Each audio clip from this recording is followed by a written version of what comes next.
तर रवींद्र चव्हाण यांच्या बंगल्यावर तरुणाला अपहरण करून ठेवलाय। नाना पटोले यांनी हा गंभीर आरोप केलाय। 9 कोटी गायब झाल्याप्रकरणी अपहरण केल्याची माहिती मिळते असं देखील पटोले म्हणाले। नाना पटोले यांनी रवींद्र चव्हाण यांच्यावर हा आरोप केलाय।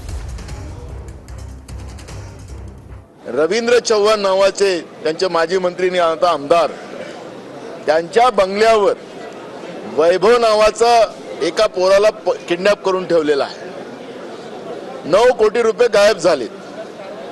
याच्याजवळ कुठून आले 9 कोटी मला माहिती नाही, पण जी माहिती आमच्याजवळ आहे की रवींद्र चव्हाणच्या बंगल्यावर वैभव नावाचा एक माणूस त्याला किडनॅप करून ठेवलेला आहे। 9 कोटी गायब झाले, त्याच्याकडून 4.5 कोटी रुपये वसूल केले गेले आहेत। 4.5 कोटी रुपये मिळाले नाहीत म्हणून त्याच्यावर तिथं अत्याचार चाललेला आहे, अशी पण माहिती आमच्याजवळ आलेली आहे।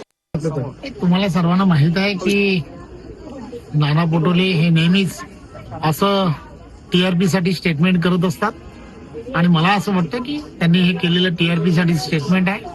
नाना पटोलेंनी या अगोदर पण अनेक वेळेला असे आरोप करत असतात, वेगवेगळ्या नेत्यांवरती करत असतात आणि मला असं वाटतं की त्यांनी असे आरोप करणं हे बिनबिडाचे, हे चुकीचं आहे।